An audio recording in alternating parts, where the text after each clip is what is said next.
Olá! O Brasil é o quarto maior exportador mundial de produtos agrícolas e o 26º no ranking mundial na exportação de produtos em geral, de acordo com a Organização das Nações Unidas para a Agricultura e Alimentação. Mas com as barreiras aos nossos produtos no mercado externo, não tem sido fácil continuar ocupando essas posições de destaque no comércio internacional. O açúcar é um dos produtos mais exportados pelo Brasil. O país é responsável por 45% das exportações do mundo. Mas esse número vem caindo e causando prejuízo aos produtores devido a barreiras protecionistas impostas por diversos países, com destaque para a China, que desde junho de 2017 implementou uma proteção ao açúcar importado do Brasil. Eles aumentaram a barreira, ou a tarifa que eles tinham de 50% para 95%. O nosso volume de exportações para a China, que era o nosso maior destino, caiu em cerca de 90% com essa medida. O diretor da União da Indústria de Cana-de-Açúcar disse que já houve tentativas de negociação com a China sem sucesso. O próprio presidente Temer esteve com o presidente chinês na reunião dos BRICS no mês de julho, na África do Sul, e não houve qualquer tipo de avanço. Um mapeamento feito pela Confederação Nacional da Indústria, a CNI, revelou que as empresas e produtores do Brasil têm enfrentado 20 barreiras à exportação, impostas por outros países no comércio internacional. São colocadas barreiras técnicas e sanitárias, cotas tarifárias e, além disso, são concedidos subsídios para beneficiar empresas locais.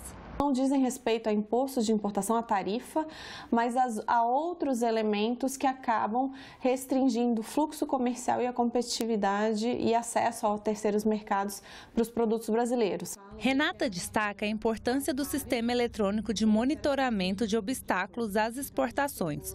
O Sem Barreiras foi criado como canal de diálogo com o governo federal para tratar de medidas externas que dificultam a venda de produtos brasileiros aos mercados internacionais. Um apoio oficial para a negociação entre governos, né? Antes de se pensar em um contencioso na Organização Mundial do Comércio ou em uma medida mais drástica, como deixar de exportar e desistir de um mercado.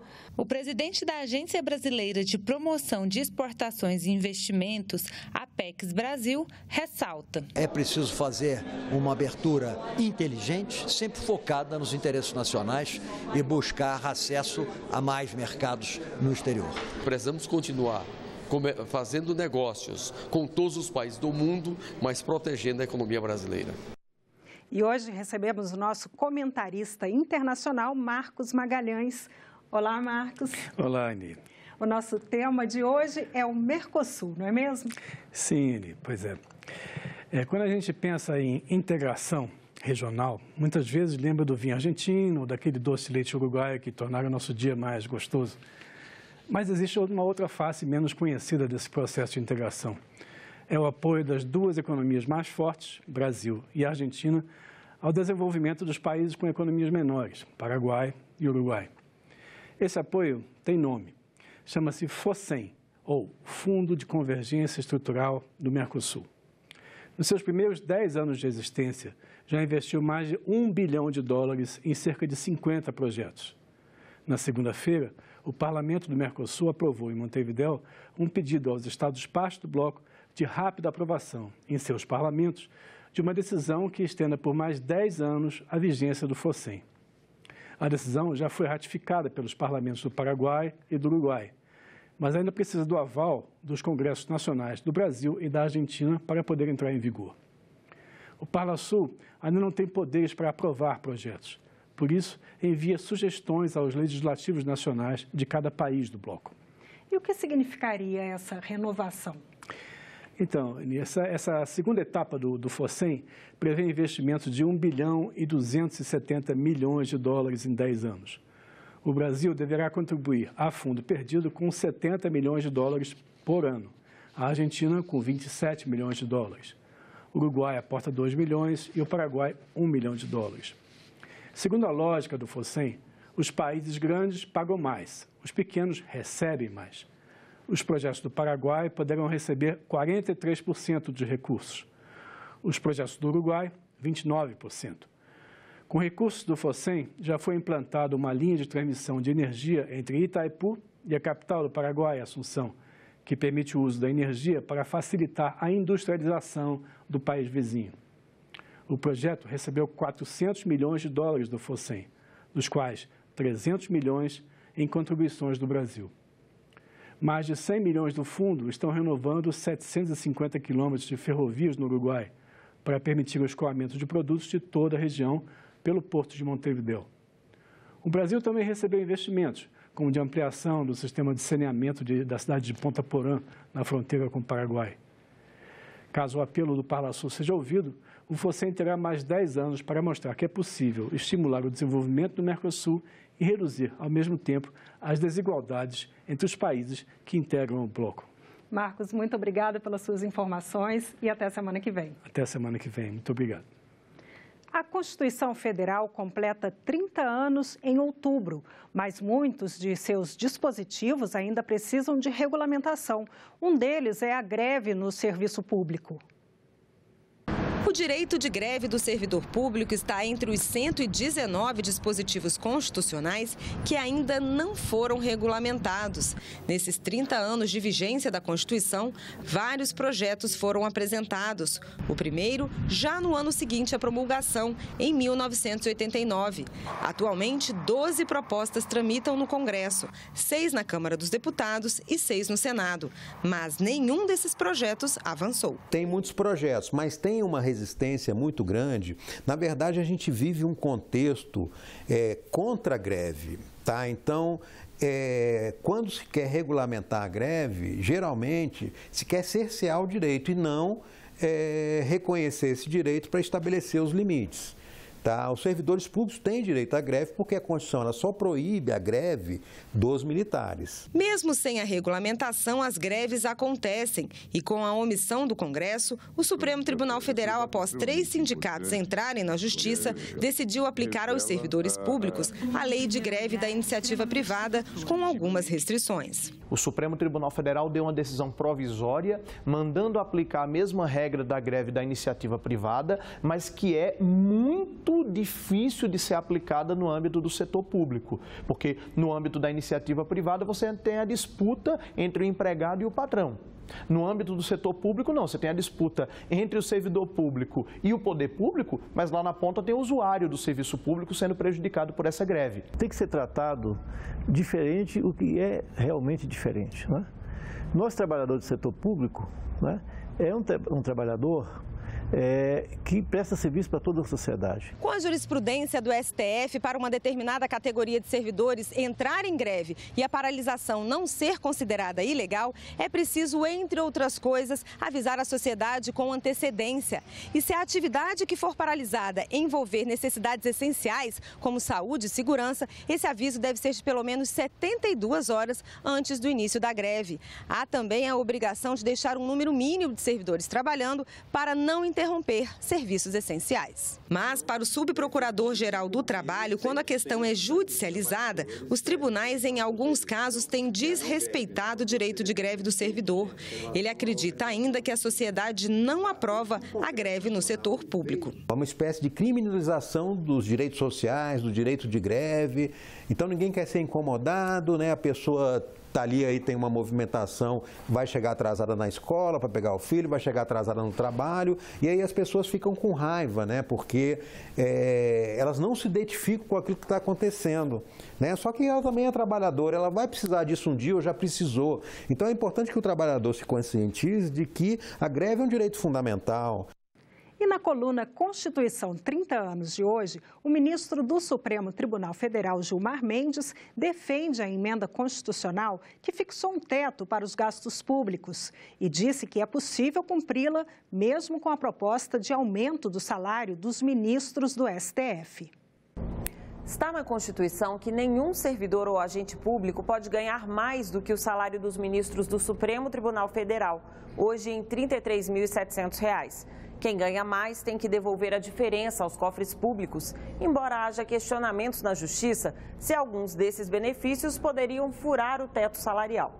A proposta de orçamento para 2019, enviada ao Congresso, prevê um aumento de 16% no salário dos ministros, proposto pelo STF e acordado com o Poder Executivo. Técnicos do Senado e da Câmara estimam que a medida teria um impacto de 4 bilhões de reais nos orçamentos federal, estaduais e municipais.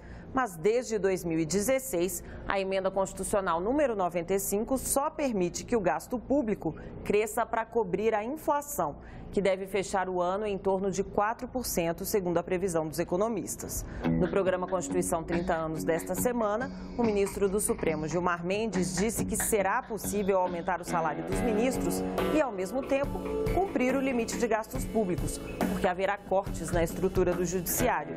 Ele também disse que é a favor da emenda 95, que inclui o teto de gastos na Constituição.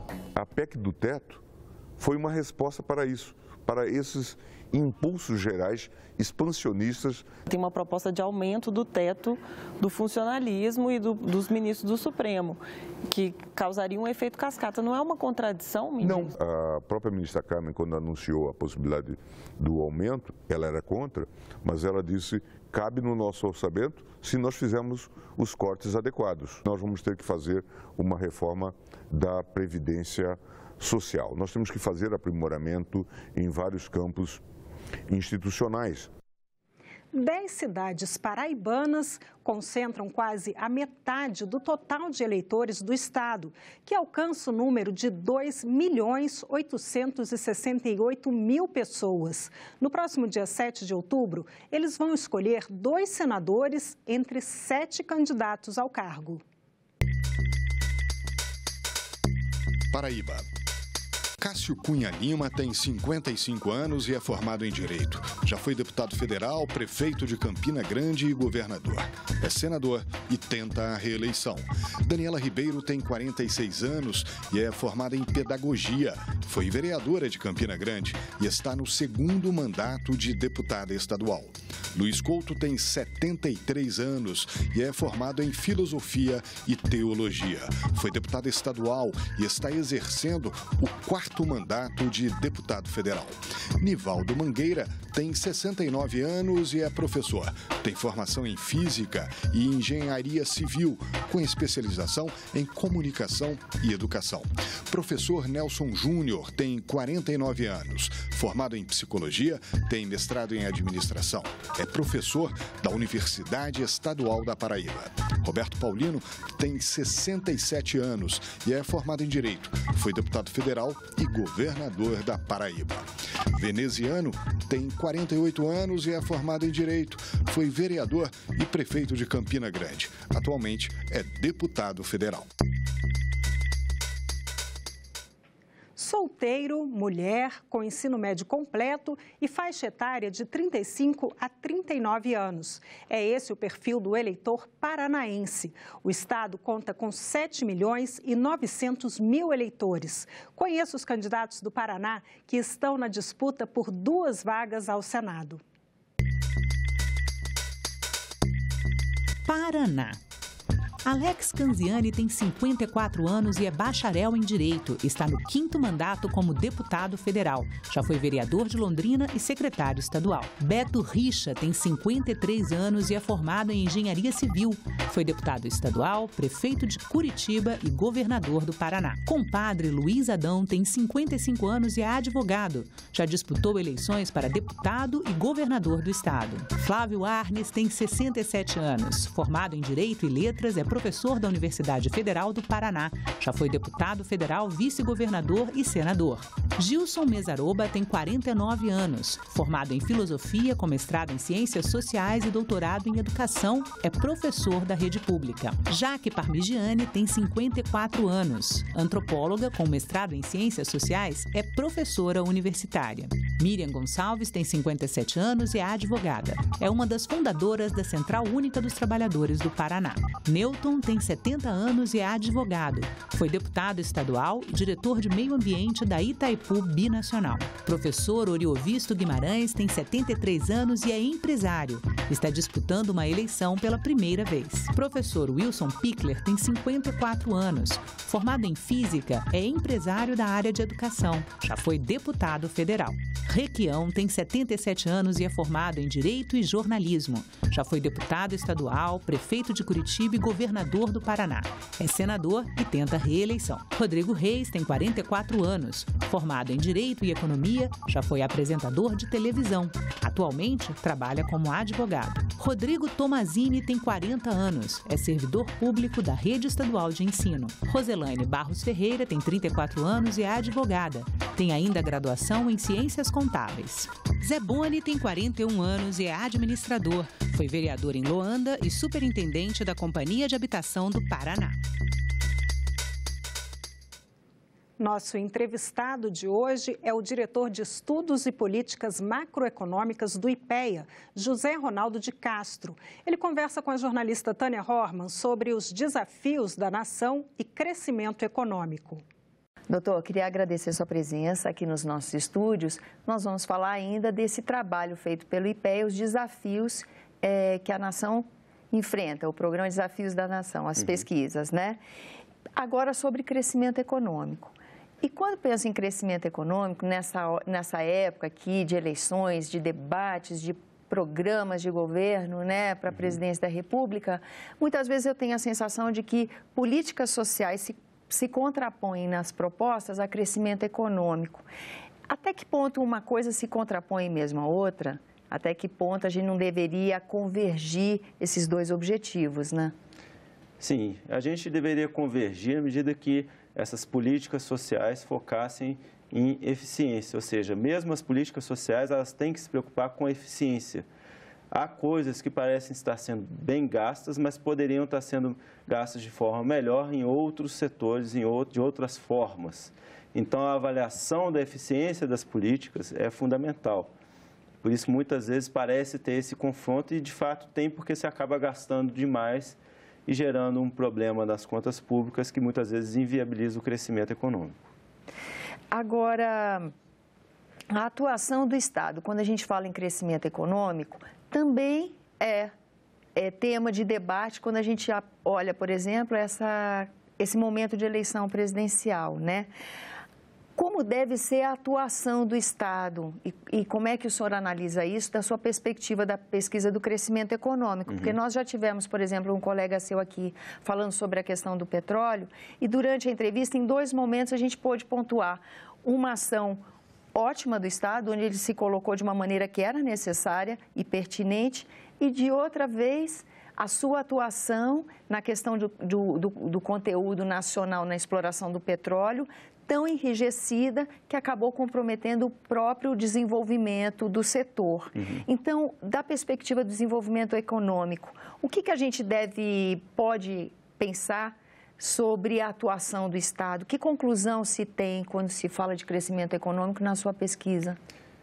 A atuação do Estado, a gente não pode esperar tanto dela quanto a gente espera no Brasil. Muitas vezes a gente acha que o Estado vai ser o responsável por todo o crescimento, por toda a melhora da economia, e não. Muitas vezes o Estado ele tem que cobrir algumas falhas de mercado, ele tem que dar mais segurança, tanto a segurança pública como a segurança jurídica, ter um ambiente bom para florescerem os negócios, mas muitas vezes é importante evitar aquela atuação micro por segmento, escolhendo um segmento para dar uma vantagem ou outra, ou um benefício fiscal, um subsídio, enfim, coisas do tipo, porque muitas vezes uma atitude que parece boa, que parece positiva a princípio, que vai manter determinado emprego, ela prejudica todo o sistema econômico.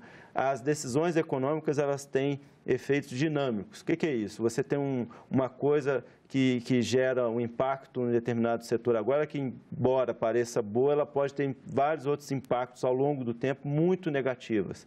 Então, o crescimento econômico, ele vem no longo prazo quando você cria esse ambiente bom. E muitas vezes o governo pode ajudar a criar esse ambiente bom, mas também pode ajudar a piorar esse ambiente na hora que começa a determinar demais em qual setor investir, em como investir, em que momento, e isso pode gerar ineficiência. Muitas vezes as escolhas que são feitas pelo setor público não é a melhor escolha possível.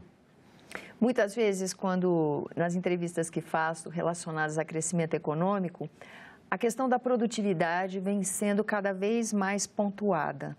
Como é a situação do Brasil em relação à produtividade?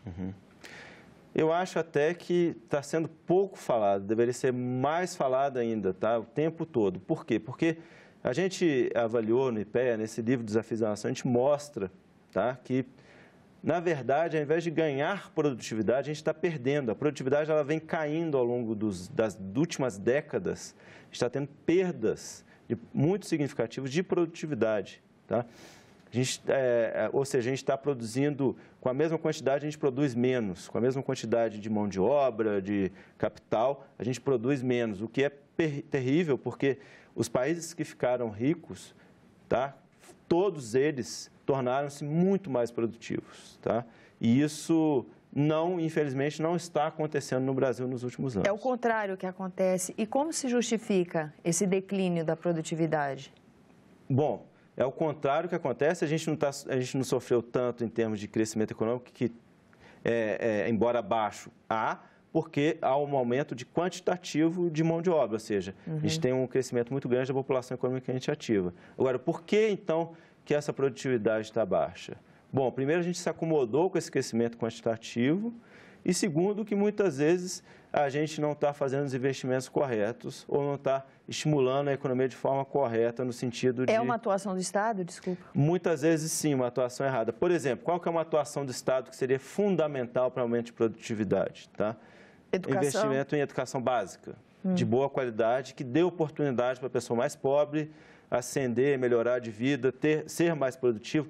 Muitas vezes o foco do investimento, às vezes, nem é a quantidade que está se investindo. Nos últimos anos e décadas, aumentou muito o investimento em educação. Houve um aumento na escolaridade, mas há um problema muito grande de qualidade e de foco do estudo, né? Que mão de obra que a gente está formando? A mão de obra que a gente está formando é a que o mercado precisa, é a que o setor produtivo precisa, as pessoas estão conseguindo se colocar no mercado com a formação que tem, estão conseguindo ser mais produtivas com a formação que tem. O Estado está atento a isso para poder corrigir rumos, né? Porque aí são políticas que ganham uma assinatura muito personalizada de quem está na gestão, né? Do presidente, né? E a sua equipe. Sim, a questão é, será que há esse foco de dar oportunidade para melhorar de vida, de gastar da melhor forma possível, de focar na formação para que a pessoa consiga chegar em boas condições no mercado de trabalho? Ou será que só a pessoa que tem condição de pagar uma escola privada consegue fazer isso? Então, essa é uma pergunta que tem que ser colocada, se a gente está, de fato, canalizando os recursos escassos do Estado brasileiro para a área certa, se está dando efeito em termos de crescimento econômico. Agora, também não há uma tradição do Estado de avaliar suas políticas públicas, né? Não. No Brasil, né? Não. Há uma ideia de que quantos % do PIB eu gasto com isso, com aquilo ou com aquele outro. Quantos % do orçamento é gasto com tal coisa. Mais do que isso, a gente tem que ver qual o resultado que está dando esse gasto. A gente está gastando da forma correta? Muitas vezes não é a corrupção, muitas vezes é o mau gasto, é a gestão disso. Onde a gente está gastando, qual o resultado que está dando. Porque para a gente mudar essa trajetória de queda de produtividade para uma trajetória de aumento de produtividade, a gente vai ter que mudar muito a forma que a gente encara esse tipo de atuação e a eficiência na economia. E quão ágil isso pode ser? O que a gente tem de horizonte? Se no presente o que a gente constata é um declínio, nós podemos já ter no horizonte uma reversão desse quadro ou no momento nós estamos na inicial da queda e vai precisar de foco e intenção para poder reverter isso? Como é que está a situação atual? A gente continua nessa dinâmica ruim de perda de produtividade. Para a gente melhorar, a gente vai ter que mudar muita coisa no país, inclusive, por exemplo, abrindo a nossa economia para maior competição com o exterior. Qual o setor que ganhou mais produtividade no Brasil? Foi o setor agrícola. O setor agrícola é um setor que foca muito em exportar os seus produtos, em competir internacionalmente. Falta isso no Brasil e a gente não vai ser competitivo em tudo. Não dá para a gente manter produção de todos os setores e a gente substituir todo tipo de importação. A gente tem que ver aquilo que a gente tem ganho de produtividade maior e ser competitivo no exterior, participar das cadeias globais de valor essas coisas. A gente está muito atrás nisso ainda. A gente ainda é um país muito fechado, que produz pouco para o exterior, que se preocupa pouco em ser competitivo internacionalmente. A nossa pirâmide por faixa etária, né? Discute-se muito hoje a questão da previdência, que a população está envelhecendo. Em termos de produtividade, quando você pega essas mudanças de característica da população, como que isso interfere na qualidade do que se produz, né? Na produtividade? De diversas formas, né? E mais do que até na produtividade, que é uma discussão muito grande, se as pessoas mais velhas vão ganhando experiência, mas ao mesmo tempo, para alguns tipos de trabalho, elas têm perda de produtividade, para outros elas têm ganho. Mas mais do que isso, a gente tem que parar agora de depender da questão quantitativa, do aumento muito grande da população economicamente ativa, que isso está deixando de acontecer. O chamado bônus demográfico, que é o crescimento maior dessa população economicamente ativa em detrimento da população inativa, isso está acabando este ano, de acordo com as projeções do IBGE. Então, a gente vai depender cada vez mais, volto a dizer, de aumento de produtividade, porque se não está aumentando a quantidade, a gente vai ter que aumentar o quanto se produz com uma determinada quantidade de população ativa, né? Em idade ativa, em que tem condição de trabalhar, enfim. Isso que vai ter que ser alterado. Eu agradeço a sua presença aqui nos nossos estúdios. Obrigado. E nós ficamos por aqui. Você pode rever as reportagens desta edição na nossa página na internet, senado.leg.br/TV. Muito obrigada pela companhia. Continue sintonizado aqui na TV Senado.